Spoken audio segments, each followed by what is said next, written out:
Hello and welcome back. So let's actually close that editor and let's just rebuild it just in case there's something that's not updated. Okay, so let's just test again to see what happens here. Okay, so now I have this character running on the server, and then let me try to attack this guy here. You can see now it updates on the server nicely. But you can also see that while the animation is playing, the client doesn't really see things updated, right? The client doesn't really see like the house is reduced or whatever that's happening, because the server really doesn't tell the client what's happening, right? Let me run the client away, maybe attack the other client. You can see now I'm not seeing anything on my client side. On both client, they're all showing like 500 house. Okay. However, if you look at the server, you can see the server is actually having everything updated, right? If I use the server to hit the other two clients, they all reduce the health, right? If I go to the client and then maybe attack the server and the other client just multiple times, you can see their health are also reducing, right, on both the server and the other client. Right, those are working fine. So this is actually the wanted behavior for now. We want everything, important game logic, right, to be happening on the server and on the server only. Right? When we're able to achieve that, then we can decide what needs to be transferred back to the client for the client to do something. Now, for now, everything we do is on the server, right? And that's a good thing. And then the only thing we did actually ask the client to do is to play that animation by using multicast, and nothing else is happening on the client. Okay, you can see they're all 500, their health bar are all full, right? Again, that's the desired behavior. Now, this is the time we can then, when we're happy with that, right, we can then tell the client, okay, this happened, right? You need, or when we attack in this particular situation, the health has reduced, right? Please go ahead and update your own machine. That's the next step. So if you go ahead and take a look at what we have here, we have the health variable, right? Now this one is just locally changed. So if we want this thing to be also updated, we need to make it replicated. Okay, so we have to type in replicated. Okay, and then comma there. Okay, and when you mark that as replicated, this variable will be replicated to our clients. Okay, in other words, if this thing has changed on the server, the value on our client will also be updated. Not immediately, but based on how fast your internet connection is, it's going to eventually reach there. It's going to be eventually replicated to all the other machines. Okay, and the question is,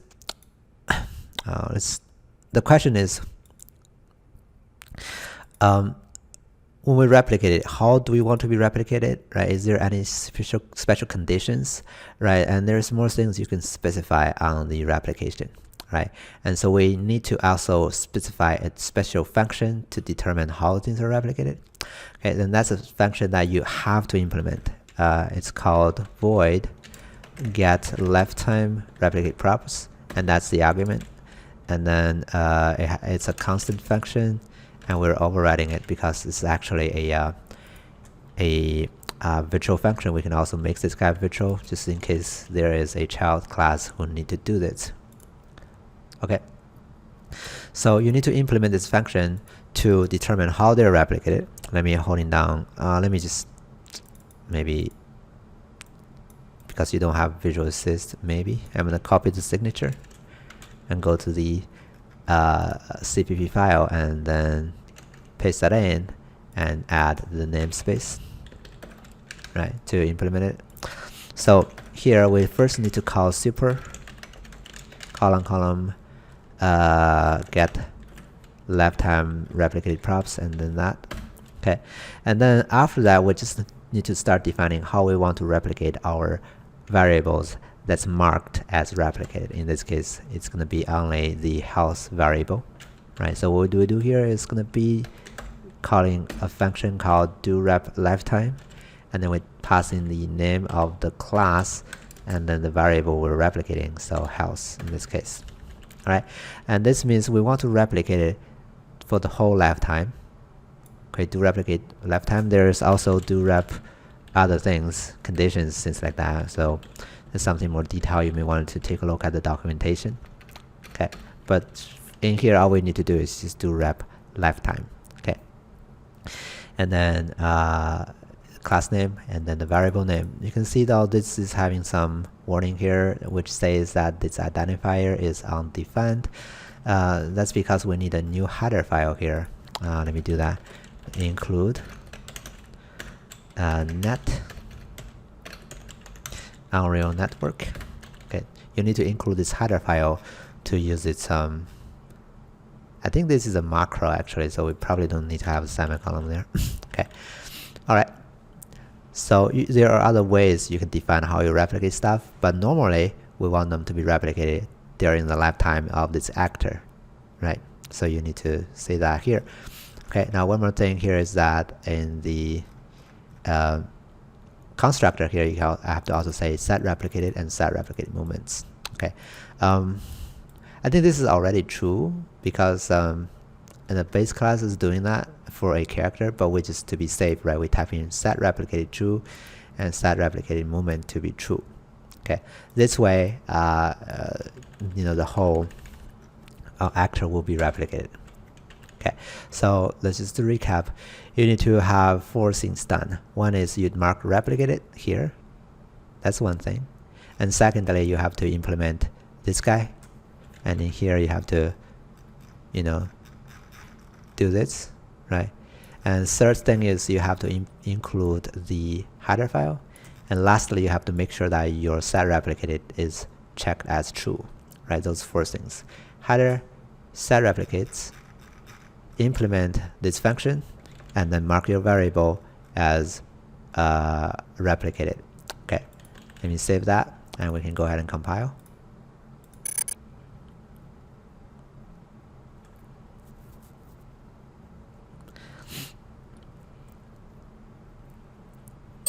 All right, once that's done, let's go ahead and play this.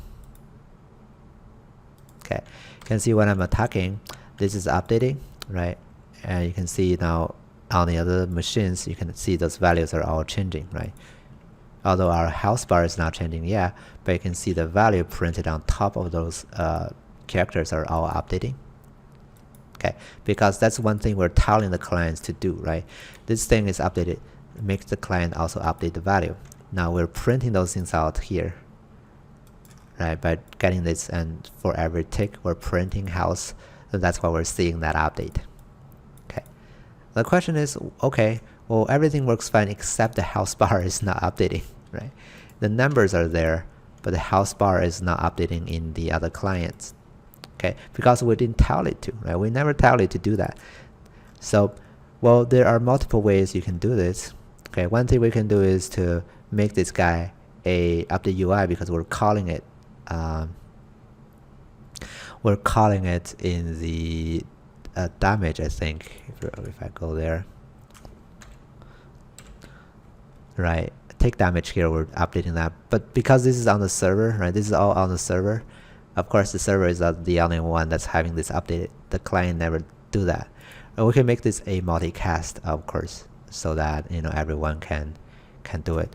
But this may not work because this is blueprint implementable, right?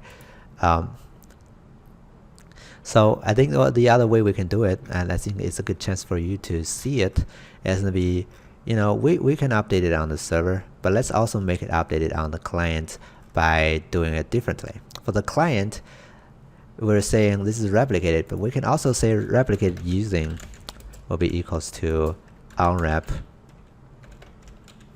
maybe uppercase R, house updated. Okay, and let me copy that. Okay, now right after this, I'm gonna create a U function with nothing specified, but it has to be a U function. Void unwrap house updated. Okay, now the only difference here is that changing that from replicate to replicated using, we're also calling a function right after the replication, right after the house is changed on the client. Okay. All right. And then here, I just need to implement this function. Let me just use some shortcut to do that. And then here we can say update UI, basically, house, and then max house. And that should be it. Okay. So the whole logic is that when the house is changed on the server will tell all the client to update their house value. And after that, right after that happened, a function called onRepHouseUpdated will be called because we specified it here. And that's when we can do some reactions here, right? When the house is changed, I want to update the UI in this case. Or there'll be other things like, doing, whatever things that's, only relevant to it locally, right? So when that is over, let me go ahead and compile this one more time. And this time, we should see the house bar being updated because, that's called on the client here. This will only be called on the client. The server will not be called there. So you have to also have this update UI in here, otherwise it wouldn't work. But let's see. Otherwise it wouldn't work on the server. But yeah. Now if I do attack, you can see now the house bar is reduced also as well on the clients, right? So it's basically the matter of how do you want to transfer the information back, right? The key idea or the thing you need to follow is going to be the same analogy in the beginning when I was talking about this structure. We send a request to the server. Server performs the request. At that point, everything should only happening on the server, right? The update of the variables, the UI, everything, animation, right, should only be happening on the server. And then the server can decide, or you can decide, right, what need to be transferred back to the client to update the client to be the same as the server. In this case, we update the house. We use replication, right? We do the remote procedural call with net multicast to make them play animation, right? And we also make the house bar change by using the replication on rep house updated to do that, right?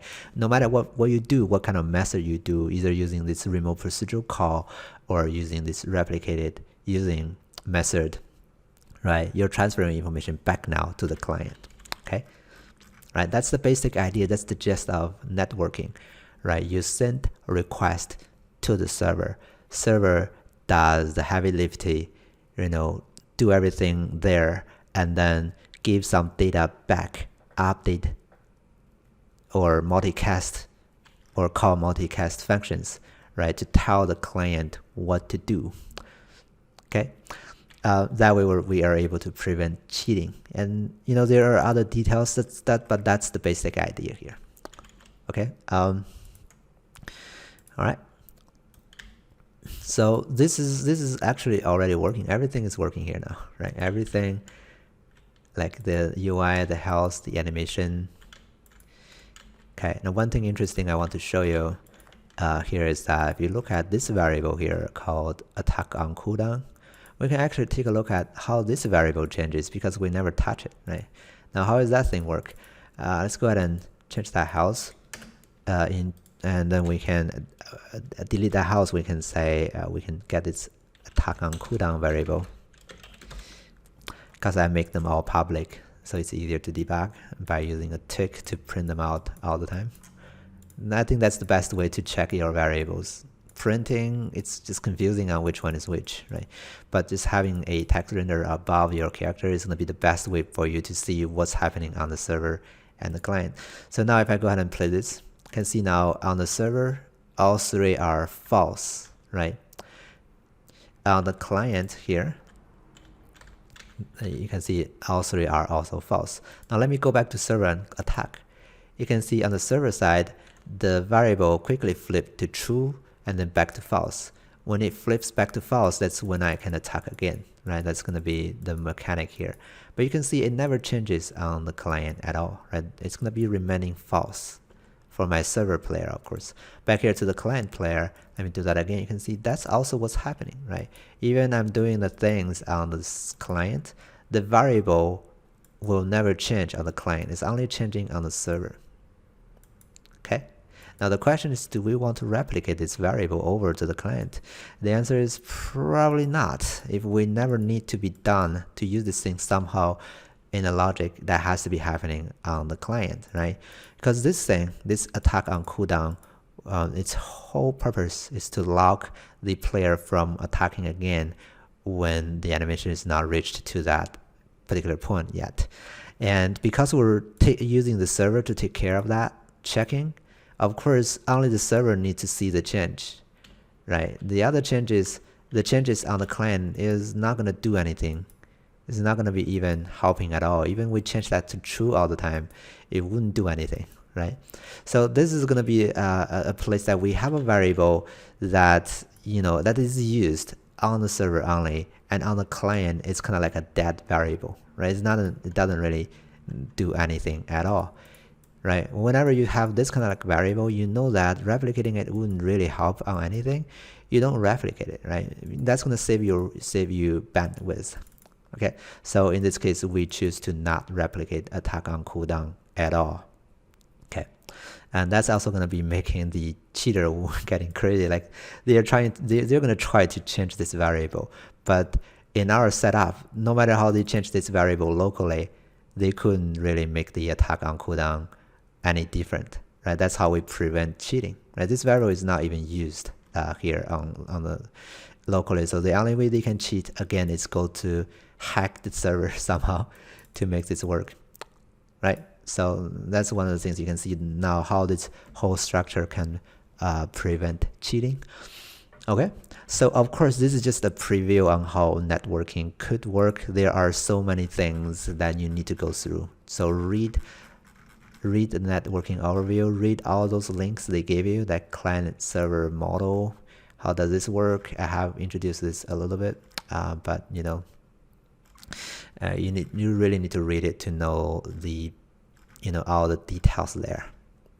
Right, so make sure that you go ahead and read all those things. And there's role and remote role we don't even got a chance to talk about, right? So you also need to take a look at what this is and how is it helpful. Okay. Remote procedural call, definitely useful. One of the tip here that's important, I think that's worth mentioning, is that rep notifies. Rep notifies is basically saying on rep replicate using. Okay, that's what we did with our house. This is more preferred than RPC calls. So we could also, instead of doing reducing house and replicate the house, we could also call a multiplicast function to update house and make it reliable. Right, we can also do that to update house to our other clients, but that's not preferred. If you are just updating a variable, don't use RPCs, use rep notify or replicate using, and then you can react to that using another function locally. That's more performant. It's going to save more bandwidth. Okay, it's going to save a significant amount of bandwidth. Okay, over creating additional networking calls. So make sure that you replicate if it's possible. You use remote procedural calls, right, when you need to do certain actions, like when you want the server to do something, right? You really need the server to do something, and that's going to be how you have to use remote procedural calls to do that.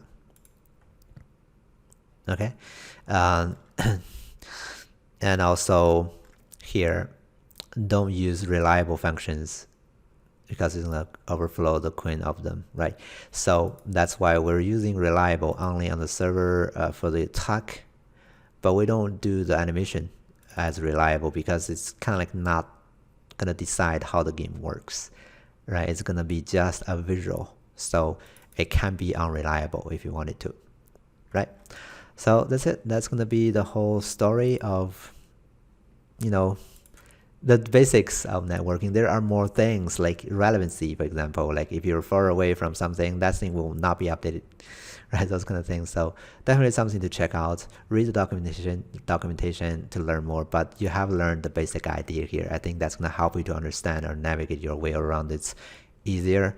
But again, really, if you want to know replication, know networking better, read the documentation. It's going to be hard. There's a lot of things you have to read back and forth, but really after you have read everything, you should have a much solid understanding. So go ahead and do this, and that's going to be the end of the networking tutorial. Thanks for watching. See you next time.